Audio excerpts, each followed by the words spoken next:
News Cycle Review. This is my review of the video game News Cycle, which is a city builder. First of all, game works. There's a lot of city builders that aren't fully operational. This one definitely is operational and it is working.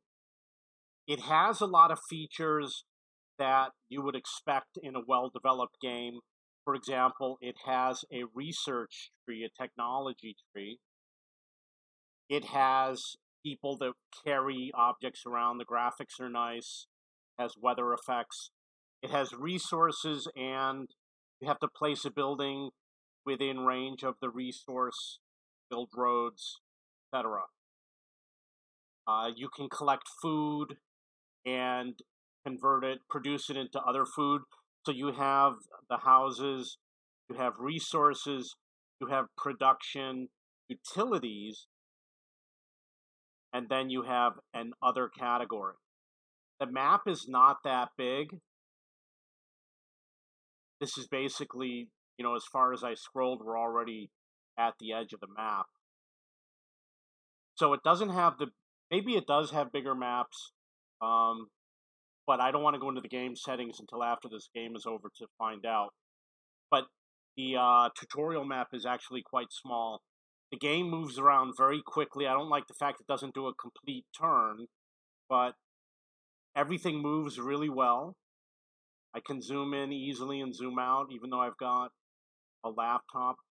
One thing I don't like is that it's never sunny. It's always dark. It's always hard to see where the buildings are. Sometimes it's hard to click on a person. If the person is standing over here, for example, there's a person standing over here and I can't click on him because he's within the building. One thing that I don't like about the game, see this right over here? This is one building.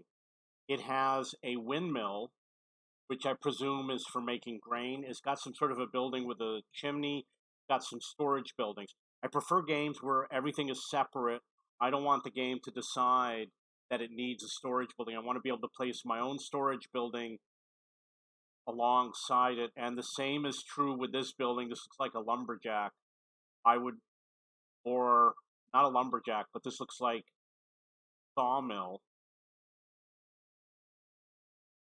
I would prefer to place all the pieces for storage, for example, independently. Roads are not required, they're optional. That's something that I like about the game. It's hard to find resources when you want to plop something down. Let's say I want to do a field camp. It's hard to figure out, well, where are the resources? For example, we've got something over here. I have no idea what it is. This purple thing. And when you do the tutorial, it'll say to look for a resource, but the icons don't indicate what it is. Like, this is obviously stone, even though I still think they didn't do a good job. Obviously wood everywhere. But it can be a little bit of a pain to locate certain resources.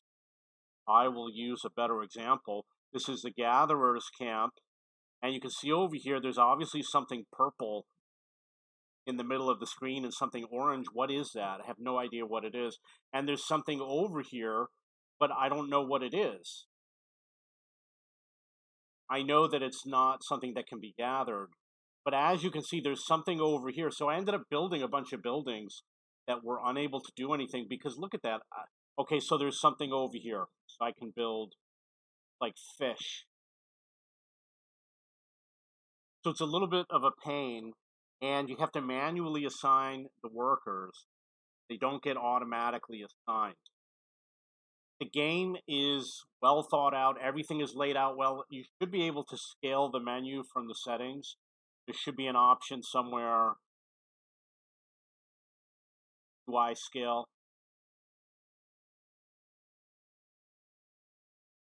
It can be difficult to read some of these words. I understand they're trying to match the palette, but I need to be able to see it. And even when it's scaled, I still think it's a little bit more near the minimum.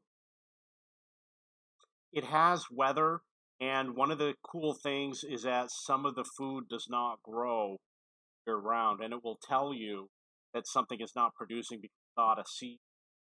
Over here, we got a bunch of icons with a bunch of resources. I don't know how many resources there are in the game. Doesn't show you what you haven't unlocked yet. I don't like that. It has different layers, but I don't understand why that's useful. And I've only found one bug in the game. There were some people that visited the town, and I clicked on it, and it brought me to a blank screen. And it took a long time to figure out how to get out of it. It does have people visiting the town that you can have join your town. It is an easy game. You could walk away from it for a few hours. Nobody's going to starve. We're going to look at some individuals real quick. If I can find one. So they have names. They've got, because he's homeless, doesn't have entertainment, doesn't have security, doesn't have health. This is obviously like soup, water, clothing, probably a tool.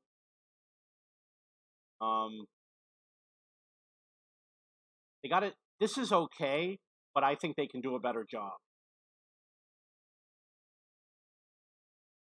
One of the things that makes this game different, even though the guy doesn't have a house, still survives. So the game is a lot easier to play, which might make it more fun because you don't have to worry so more about your whole entire civilization starving. Be a little bit easier. I haven't seen farming. You have to research everything, including building a shack. You see, it says unresearched. I think that's a little bit silly that you can't do basic construction, so they all have to be homeless, living in tents.